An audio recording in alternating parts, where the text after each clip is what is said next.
Howdy, everybody. Bob Tallman for No Spin Rodeo. No politics, no BS, just hard-hitting news and rodeo commentary from two of the most trusted sources in our sport. Kendra Santos, Tommy Joe Lucia. Listen up. Here we go.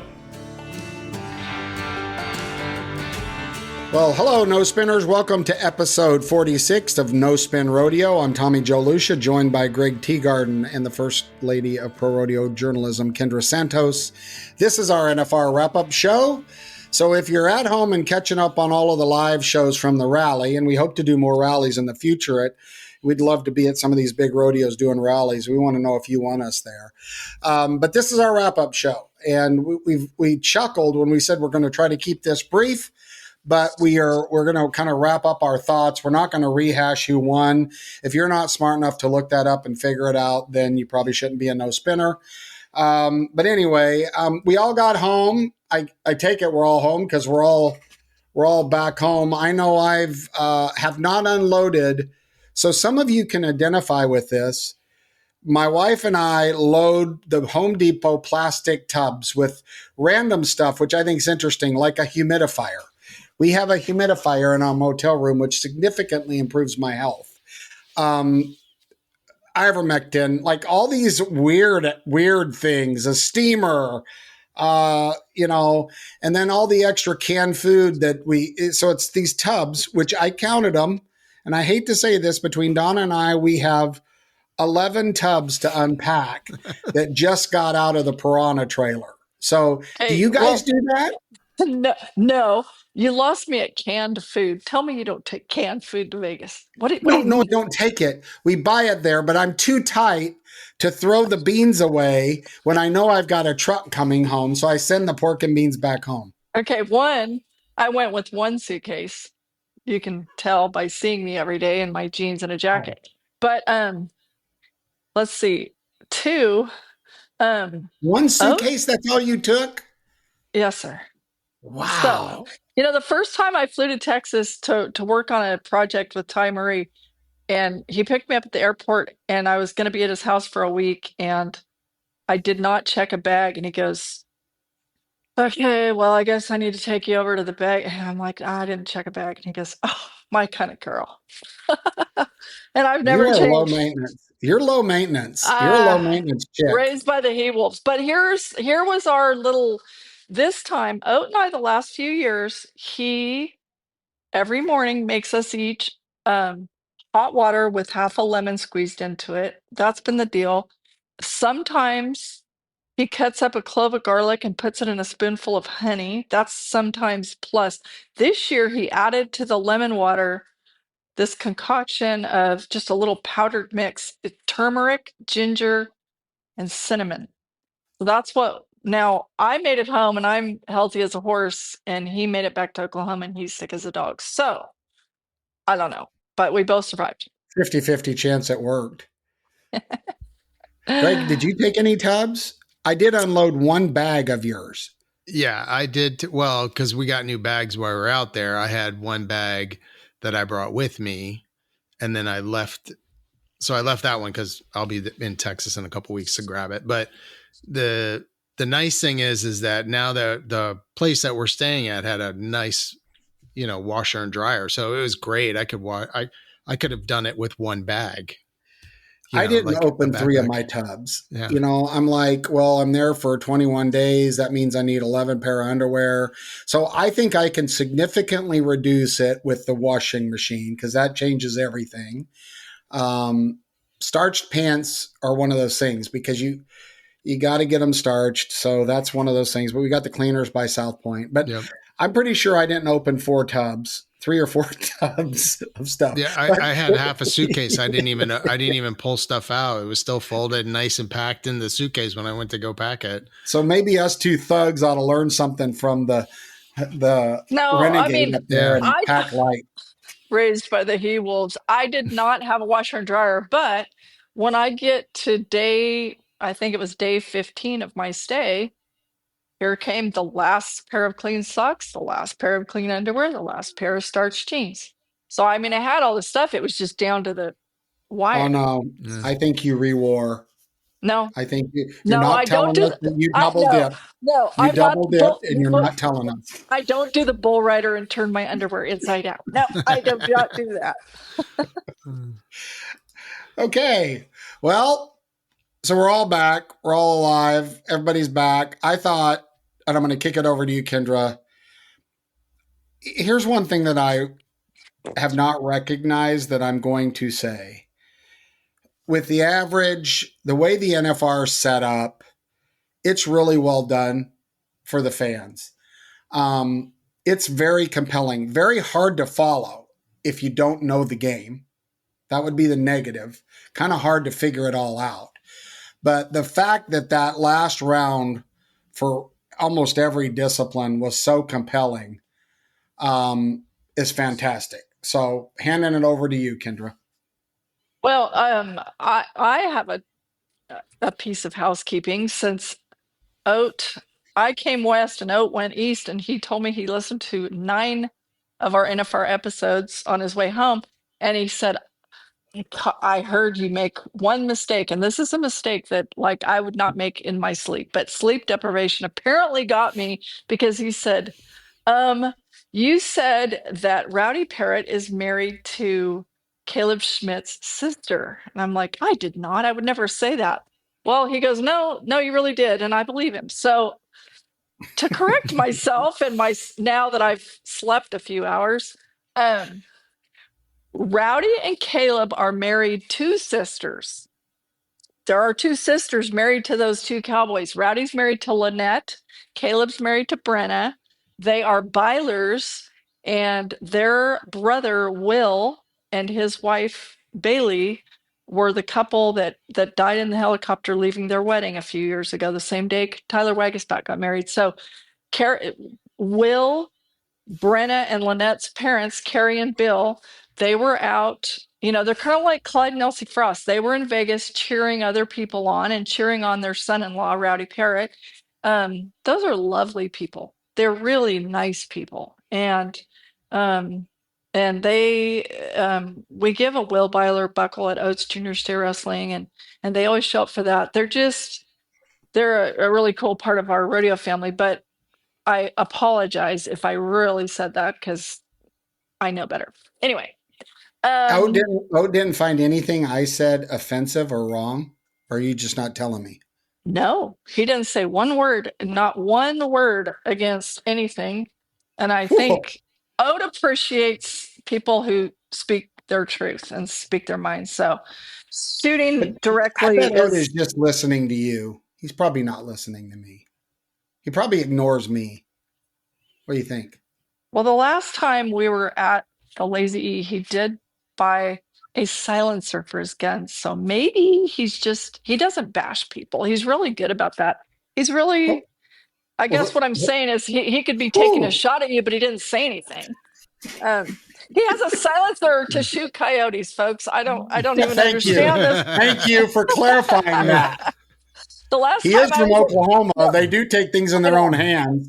The last time I was in Shakota, he took me out one evening out into the pasture, and we were both in full camo, which it's against his religion to wash it.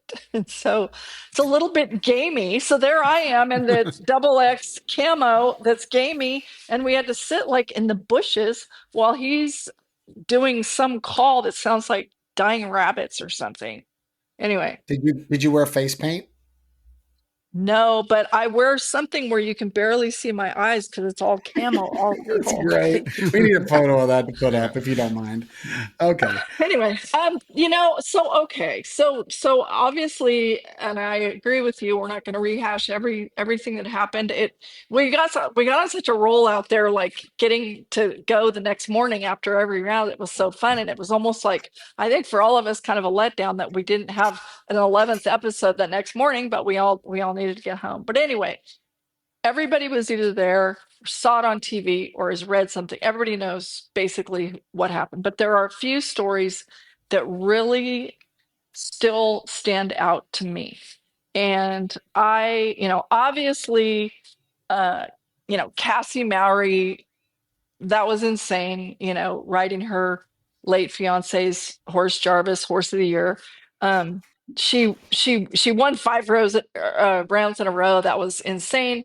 Um, you know, Top Gun, for the person who wins the most money in a single event, which is they were like $295,500. That that was really cool. But I couldn't help but write a little bit more of the rest of the story, and I'll say it for people who maybe aren't on social media or whatever. The fact we had people, Oat and I had people around us, men, women, in front of us, behind us, off to the next aisle. Um, when everybody knew it was down to a one header between Cassie and Haley Kinsel, and when here came, you know, Haley on a Palomino mare, nobody thought anything about it. And then all these people, we can hear them saying, "Oh, sister didn't have her day." And so, for one, to be clear, that was J-Lo and not sister. And the fact that Haley Kinsel, with a gold buckle on the line, realized that morning that her horse was not feeling her best and said, "No buckle, no buckle.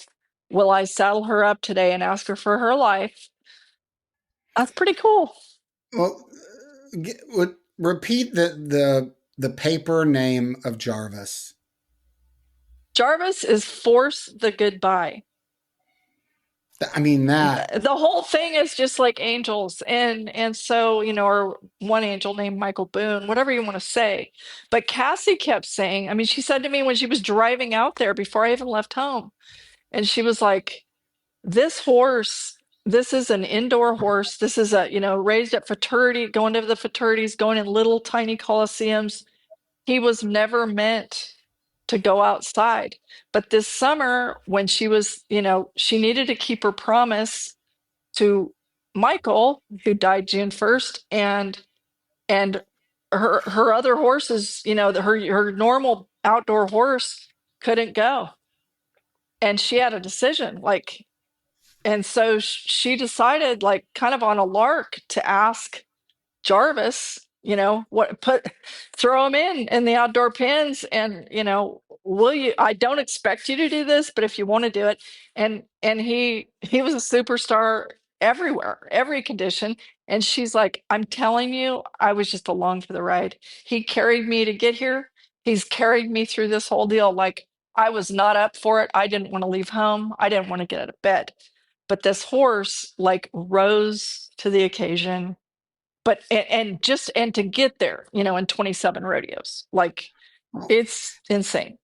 And Haley, when I was so impressed, so she rides a horse in the 10th round that hasn't seen the place and Well, sets now that's not true, because J-Lo's been there with this year. Ivy Sabins. Oh yeah, not this year, you bet. Not this year. No, I'm not saying that the horse hadn't ran in there, but Yeah. still hadn't had a competitive run this year, and goes in and knocks down a time that sets the bar. I mean, it was great. It was Well, it was it was in great. every way, it Yeah. was great, because the guys who own J-Lo and Ivy Conrado, that mare has been great. And she had stifle surgery last year herself. So it's like, you know how this goes. Every run can be their last. For them to step up and say, "You can take her. You can get," that, any run can be any contestant's last, any horse's last. But to do that, and for Haley, knowing, and it appeared, maybe Cassie was even just a little bit conservative. She was first out, round 10. She made sure she stayed away from that first barrel, that had been a little bit of an issue a couple times in the week. And she just was like, "Okay, I'm going to get around him." And she did that. And then for Haley, it wasn't, there's all these people on social media. They're like, "Oh, Haley just gave it to her. She just wanted her," whatever. It's like, please don't say what you don't know. She Yeah. was honoring sister. And how many times I have heard that girl say, "I owe sister everything and she owes me nothing." And she proved it right there. Yeah. She set her out when there's a lot of them that wouldn't do that. Would not do that. Just So, extraordinary. I mean, yeah, it was amazing. And a mention of, well, there are so many different things that still, like, for me, I think about them in the night. I think about them when I'm, driving to town, finally made it to town to get groceries. But the steer wrestlers, you hear me talk about it ad nauseum, that, they're just the best as far as truly, rooting on their rivals or whatever. But there are so many examples of that at this NFR. And, like Justin Schaefer's at his first one, him and his partner all year long, Tucker Allen, both at their first one on Justin's banker. And then about 5 rounds in, Jesse Brown, he's on Tyson. Tyson's a powerhouse. And he's got, Dirk Tavener over there hazing. Tyson and Dirk are awesome and amazing, but it was just one of those deals. There were several examples with this NFR where somebody just needed a change. And so Jesse asked, could I get on banker? And Schaefer and Tucker, I mean, technically, I mean, not only could any run be anybody's last, but you start making more runs on a horse there, and they're more likely to get tight or, give you trouble in the box or whatever. It's just, not human nature; it's horse nature. And so that they let him on. But to me, the story, okay, JD Struxness won his first world title. The story of the steer wrestling for me at this NFR was that Ty Erickson's horse Crush, which is the horse of the year this year, that horse won over $398,000 at the NFR. So he got Ty, Rowdy, and JD to the NFR. All three rode him there, and on him in 10 days, they won right under 400 grand on a horse that Ty's wife found on Facebook for $4,500. I mean, that is so, think about that. Like, Cassie won the Top Gun with 295,000. They won right at $400,000 on one horse. Like, that is just, it's extraordinary. And so, okay, a couple more little notes. I'll try not to go on for too long, but I get so excited. Okay. Coleman, okay, the all around, we knew it was super close. And Shad Mayfield led it going in, but coming down to the last round, I think we talked about it in episode 45, last episode, like, it was so close. It was only 1,000-ish separating what Junior Nogueira, Coleman Proctor, and Shad Mayfield. And my understanding is, okay, a lot of people are like, what was Coleman doing? Letting it fly like that on the last one. But I know exactly what he was doing. And it speaks also of how cool Coleman Proctor is. So if he holds his spot in the average, he wins the world all around title. But to try to get to back up a step, when after, the tour finale stuff, after Puyallup or so, must have been Logan Medlin, his partner, went home. Well, Coleman went to Pendleton and did really well with Junior Nogueira, in part because Coleman, wanted to win more in the steer roping. He was trying to make the steer roping finals, but also to help his cause in the all around. So after round 9, if it would have ended, the world champion team ropers would have been Coleman Proctor from his team and Wesley Thorpe from his team. But Coleman Proctor, being who he is, he was trying to be 3-4 on their 10th steer to give his partner a chance to win a gold buckle. And he gave up the all around. Now that's the way it played out. Had he laid up and gone ahead of Shad, we'll never know. Would that have impacted what Shad did later in the rodeo? We don't know. But I'm just saying, for those people, and I've heard it too many times, once was enough. Well, what was he doing? Letting his rope, he's so stupid. No, he's not stupid. He's cool as hell. So, yeah, he called his partner and said, just so you know, we're open for the win. He made it real clear. He goes, and he put that out there before, like, straight up, I want my partner to join me. So if you're not a big rodeo guy, like she said, the team roping could have been split. A different heeler winning because of money they won. And we talked about this earlier. It's interesting that, one had won a little more money than the other partner, even though they were partners most of the year. And the fact that he gunned it. And there's something to be said for that's the right attitude. We've said this 100 times, the Ty Murray. Don't ask me if I'm taking the re-ride. That's a stupid question. It's that same champion mentality, and that will serve Coleman well in the future. Well, and on the flip of that, the not taking the re-ride has served our 2024 world champion bull rider, Josh Frost, amazingly well in the last few years. But even tough Hedeman, like whatever it was, 2 or 3 years ago or whatever, people were just ripping him for not taking a re-ride. And then when it was all said and done, he had won a fortune. And there was a case, this week. But I mean, do not call somebody stupid when they're rides ahead of everybody else in the average. I mean, stop.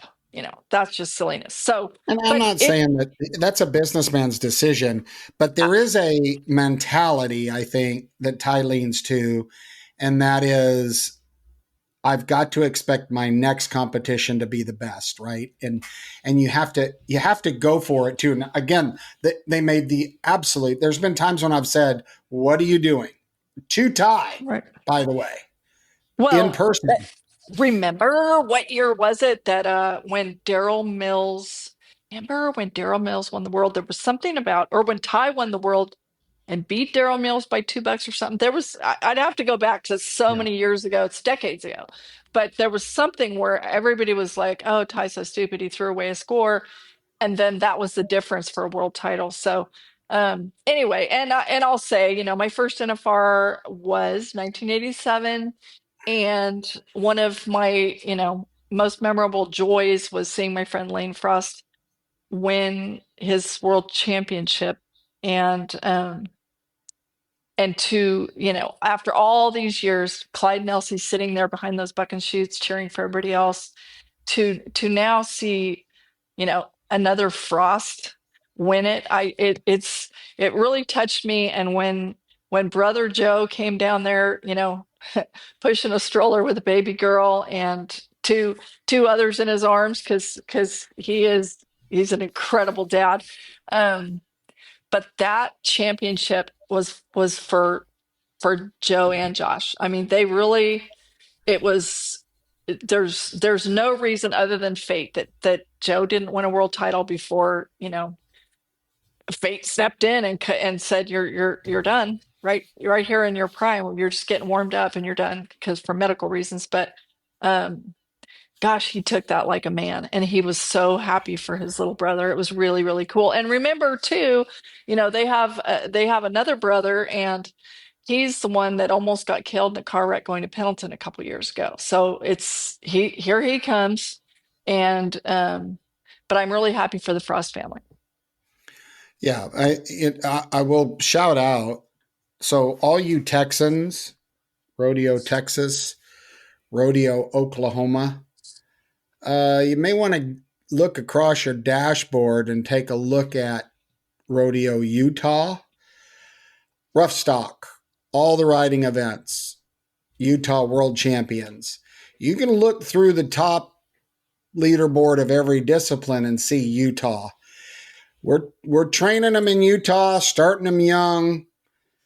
Utah is a real power in rodeo and should get the credit. I mean, 3 gold buckles in the rough stock events, all to Utah. That's what I'm talking about, baby. Well, and it's going to be like a lot of things in rodeo are going to be completely different in 2025 with Stetson right back. Speaking of Utah. And, whether or not other guys will even, enter a second event, it remains to be seen. It will also be, different with Kai Hamilton going to the PBR.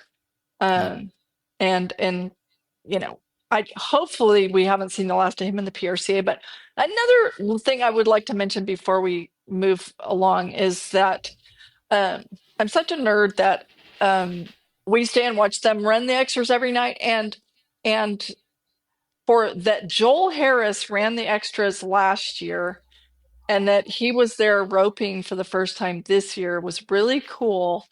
And we can't leave out the little buckskin horse, Logan Bird's Peso from Canada. I know we mentioned him earlier in the week and all that kind of stuff, but before it was over, both brothers, Joel and Ty Harris, were riding him, and also Tuff Cooper, who was at his 16th NFR, got on him, because that horse in that building is just money in the bank, and just a great little horse for a very long time. So, I don't know. You have to stop me.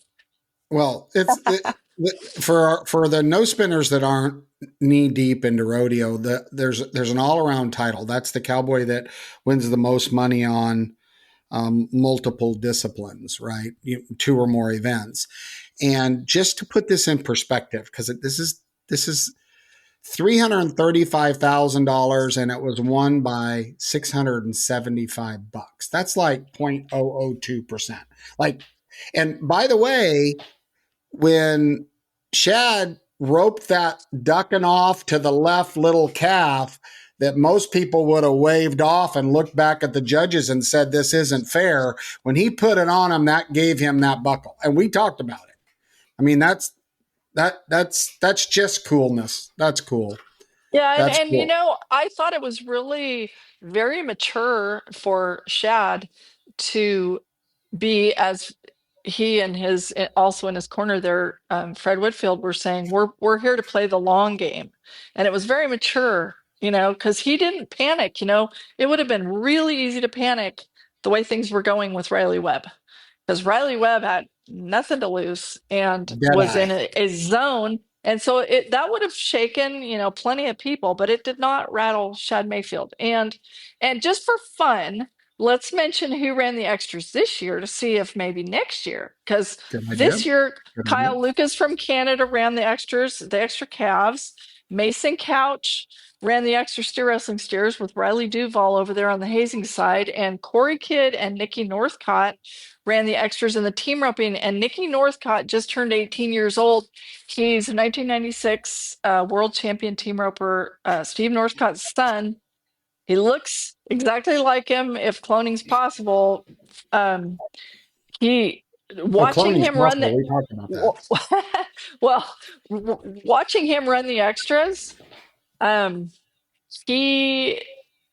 he's ready, and he's 18 years old. And his dad texted me a day or two ago and said that he was going to be seen roping with Clay Tryon here for a little bit. So anyway, I mean, he's 18. Now, who decides who gets to run the extra? I was just going to say that. Oh, sorry, Greg. Well, that's okay. I think that it's my understanding. It's the event rep, and he polls his constituents in each event. Obviously it's an important job, because you want somebody to even up the runs on the cattle, and so if somebody goes out there and misses, it doesn't do much to keep things fair, which is the whole point of having the extras if something happens. And there are so many. I mean, this, it just brings something up that's pretty random, but do you remember the thing that happened in the rodeo where Dakota Eldridge, it all happened so fast, but something happened where I think he thought he got a bad gate, but he didn't put his hand up soon enough or something. There's all these different things that just happen so fast. And I mean, there are so many little things that happen throughout that week that can happen in a blink that might be the difference for a world title. It's just, every year it's like that. But I do think that the event reps, pick people and want people to be, very capable, and, they get paid, but they also, by the way, they get fined. If they do something that's against code, they do get fined. Everybody gets fined. Mm-hmm. Well, I get tired of hearing this. How many times have we heard on the social channels, oh, the NFR's moving. The NFR's moving. It's going to go here. I heard it's going to go there. I just want to recap a few numbers. to solidify the point that I said the NFR will never leave Las Vegas, because I think these are interesting numbers. Over 10 performances this year, they sold 170,000 tickets, up from 157,000 in 2023. However, remember there was a performance that didn't happen. So those aren't fair numbers. There was a slack performance. So those numbers, that 23 numbers is less one performance. However, in 39 years, the Thomas and Mack Center has seen 6.6 million rodeo fans watch that rodeo. I'm not done. The gift show. Everybody knows the official gift show. We were there in Cowboy Commons. We rode a mammoth there. We were there. 310,000 people went through there between the Rocky Mountain Elk Foundation. You know, they have the hunting show that's a combo show with it. In the last 38 years, anybody want to take a guess how many shoppers have went through there? Greg? 14 million. Oh, you're boisterous. What do you think, Kendra? 5.8 million people. That's a lot of handbags sold. You know what's awesome about that on the girl who took one bag? I had not done one moment's shopping, and when we got done with Rodeo Deep Dive show at 1:30 on the day of round 10, Oat said, "You've got 20 minutes and you can go to one booth because the train's leaving and then we're going to go have our only meal of the day." Remember, So he's I got did. a silencer, so hey. I did it, and I got it done in 5 minutes. I went to one vendor and I bought a few things for grandbabies out. So, well, here's another, this is kind of off, but so I'm not a TikToker, you know, China and all that, but this is an interesting phenomenon that I don't want to get into, but I think is really interesting. So some of my secret agents send me stuff. They sent me this TikTok link of this young man who sounded very feminine, who's evidently an influencer and a fashion dude. And he went on, and he probably has billions of followers. He went on and was talking. He came to the NFR, as did a lot of fashion influencers. These are people that make a living, you know, having people watch their TikToks or whatever, just to peruse the outfits of the rodeo clan. Probably not yours, since you rewore some of them. But anyway, this guy was like, "Yeah, I'm not." There's a lot of hats and plaids and jeans, and he just got. Evidently, the rodeo crowd just pummeled this poor guy. And at the end, he's like, "Hey, I'm sorry. That's just my opinion. You wear whatever the hell you want to wear." So I thought that was pretty good. It's very interesting to think that people outside the world are coming there to figure out Western fashion and to report on it, that have never put a cowboy hat on or cowboy boots, probably never will. And when you look out there, we all see the wannabes, right? The wannabe cowboys, which we're glad that they're there. We're glad the wanna girls are there. We're glad all of them are there. And then you've got the authentics, the bégayes, the people that we wear our stuff all the time. But I thought it was interesting, 110 concerts in 2 weeks. Wow, that's a lot of. I thought that was and there were 32 hotels playing the NFR feed, and there was the all-in barrel race and breakaway. I mean, this is truly the culmination, right? This thing's turned it the World Series. You know, $14 or $18 million. I mean, $320,000 to the winning roper, and 12 holes down, they're getting 30. I mean, and for Bumgardner to say that that's the biggest event that hits South Point. Now we're talking about Run for a Million, huge equestrian events. So it's just that place, Vegas is going to house, that's going to be there. You might as well go ahead and get your tickets because it ain't going anywhere. That's all I'm saying. yeah, I can't imagine. Yeah. There's horse trailers all the way down to the next exit on the south side of that South Point. It's just amazing how many team ropers show up for that. Well, and I think Well, there's 10,000 temporary stalls that they put up. Michael Gahn owns all that ground, and he just lets them put up. I mean, we go there at 10:30 at night coming home, and there's 3 little light towers up, and they're breakaway roping in the middle of the desert next to I-15 for something. It's great.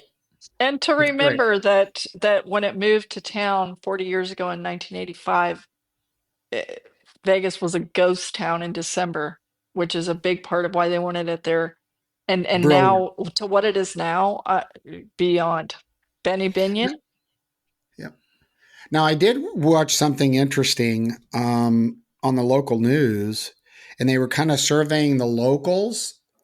And there are some locals that don't like the Cowboys to come to town, which amazes me because when I talk to service staff and stuff, they love the Cowboys and Cowgirls because they tip well. But there were some outcriers out there that were like, nope, least favorite convention, least favorite people. And who knows why, but I thought that was interesting that there was some of that. There's always someone on both sides of the fence. But hey, Vegas, we're staying here. We're going to be here for a while, so get used to it. Kendra, any other, I only had as a wrap up. So we talked about the replay system, the review system. And I thought it was well done for the PRCA. We've said this is very conservative. They're going to bite off small chunks, make sure it works, and there's things like not reviewing a slap or an 8-second ride that I just can't wrap my head around. But overall, they reverse some calls. But here's the one thing that I want to comment on that I think should be commented on. I had this conversation with Billy Etbauer. When you miss a horse out and they throw a flag, you get a 0. So, spinners, that's where you have to have your feet up over the shoulders of the horse, the first jump out. Typically, it'll be 2. And that puts you at a disadvantage. It gives the horse the advantage. You got to catch up with timing. It's your weakest position in the saddle. And you got to be a real cowboy to mark a horse out, especially some of these rank pin horses that were out there. And from Billy, who was on our show, his point of view, it should be a 0 because that is a cowboy thing. However, when it's a 0, that puts you out of the average. Remember we talked about the aggregate, right? That significantly changes. I mean, Ryder had to, the things that now you can count on someone else getting thrown off later on, all of those things we talked about, which I think it's amazing. But here's my point. The field judges out there at the NFR, they threw a mark out flag on right, the first thing, which it kind of happens. And then they reeled those flags in, I thought, because I saw several instances that I think guys missed. Now, this is armchair quarterbacking. I'm not encouraging that.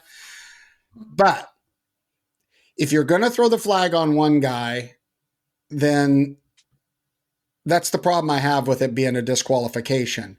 Here's my point on this. I'm going to try to slow down.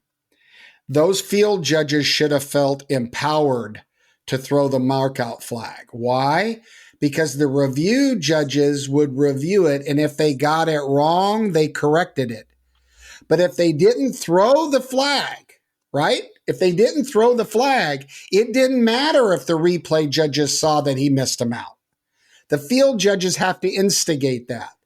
So I think that the field judges need to be empowered, right? They should have, if there was the least inclination that he missed him out, they should have thrown the flag and been comfortable with the fact that this is being reviewed in real time on video, both sides of the chutes. We're going to get it right. So not throwing the flag when it was close or you didn't know for sure, that doesn't work for me.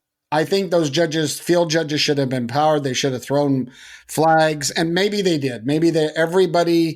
But I think if there was ever a point in their mind where, I would have thrown the flag, right? Where normally at a rodeo, you keep it in your pocket, right? You want to give the benefit to the rider. Well, if they're looking at this stuff and it could cost a buckle going to another guy, the judges should, instead of being embarrassed that they're being reviewed, they should have been empowered. So there, I'm off my soapbox.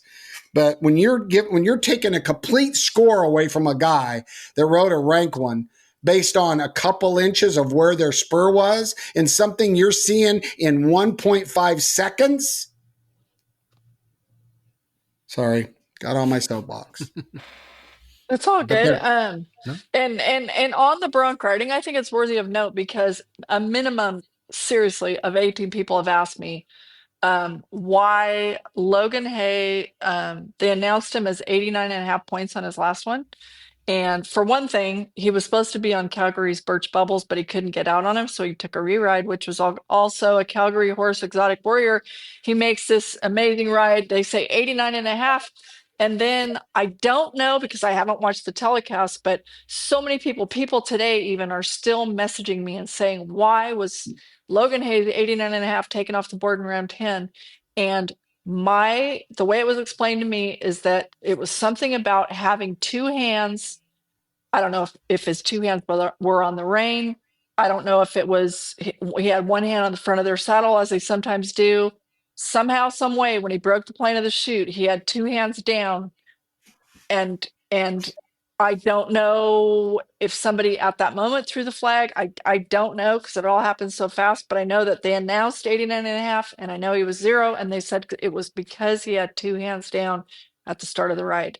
So I think that's worthy of mentioning because so many people are still asking me. And I think another thing that's really worthy of mentioning is that last year we had fun this year with, the mule in the grand entry and the Grinch in the grand entry. Last year, do you remember that there was a pirate?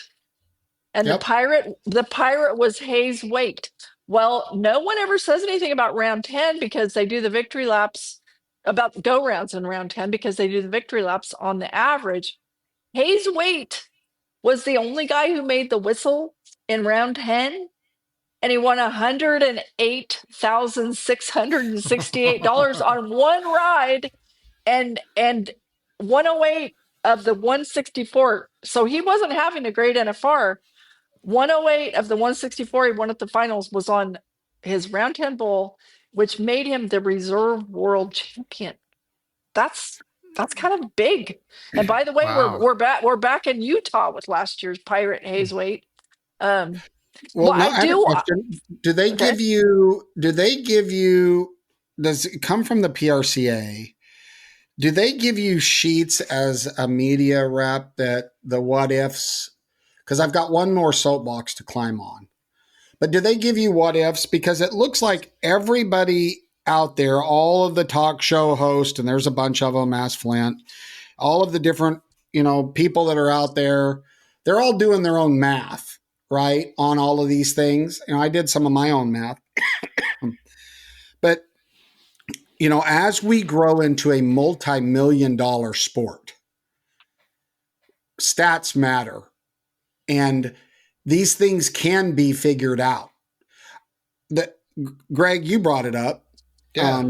What? Give us an example. So during the broadcast, when we're, watching the bareback riding at the end, they kind of were like, well, we're not really sure. And I can understand. I mean, I can understand that it's close, but there should be a pretty definitive answer at that point. I don't know what. There's not an excuse for not. There's spreadsheets, guys. There's ways to do this that you plug in the final score on the final ride. There's not really a good excuse, right, for not being able to say who won. Now, there was some drama because we're all at commercials going, well, I wonder if they disqualified someone, or I wonder, because you kind of never really. I mean, Logan's a good example of that. Now, the thing about that is they did, because it was called, they did review it. So I think, whatever it is, I think it was freehand, not clear. Whatever it was reviewed. And I think that there's a really strong chance that really happened, right? Because it was reviewed. Right. The ones I have a problem with are the ones that happened that were reviewed, but the review didn't matter because the field judges didn't flag it. Mm-hmm. But Well, I'm with you, Greg. It's interesting too. Like, do they do it? You know how they're obviously very anxious to get everybody back into the casinos every night. That's a given.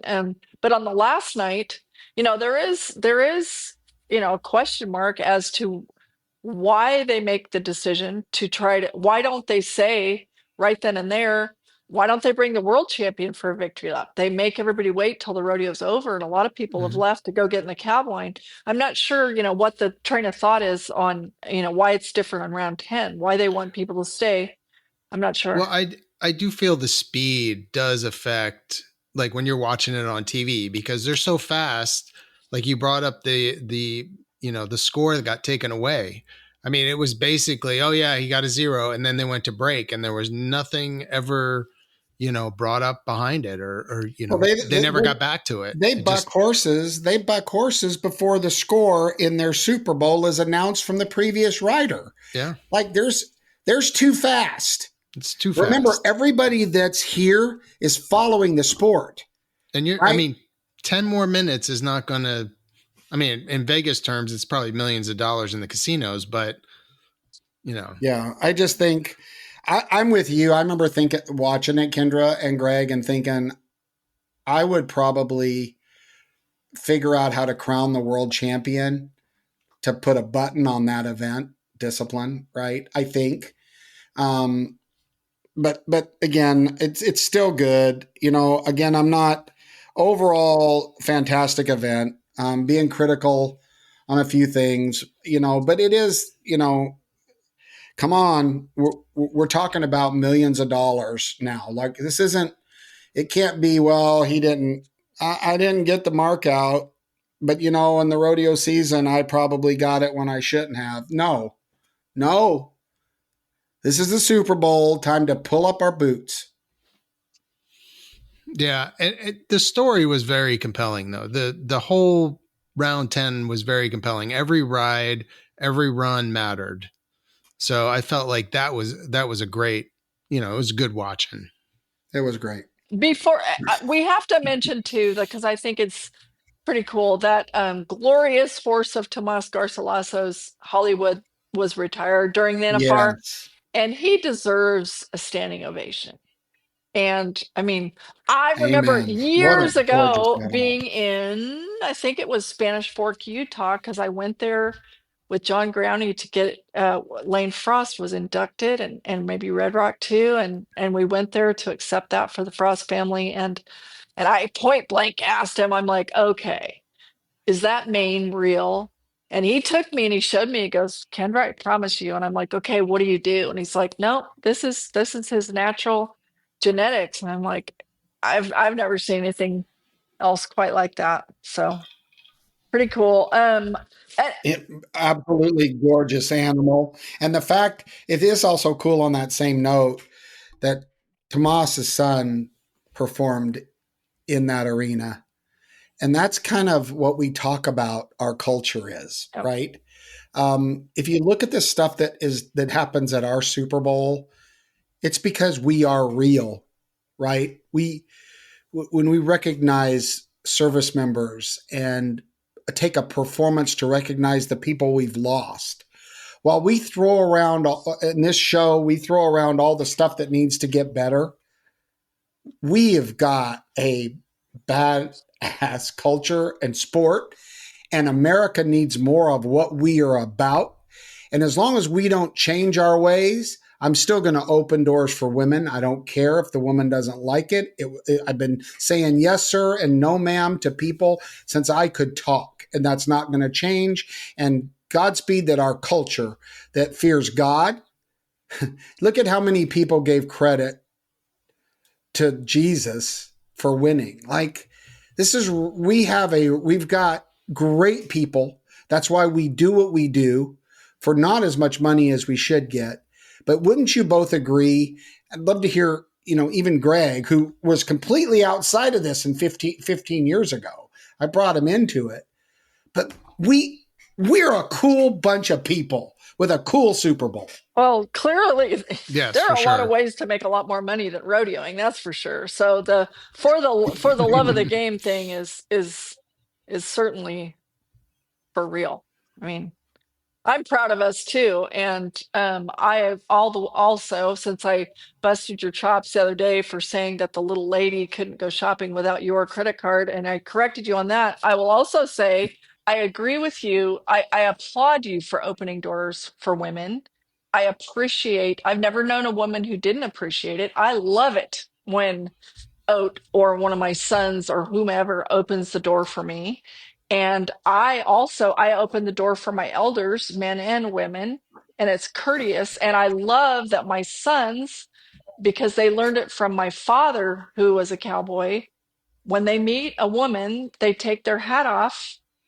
When they meet a woman, when we're in an elevator, Oat every single time takes his hat off in the elevator as a matter of Oh, courtesy. I didn't know. It's Oh, polite. I didn't know I've about never it till done him that. either.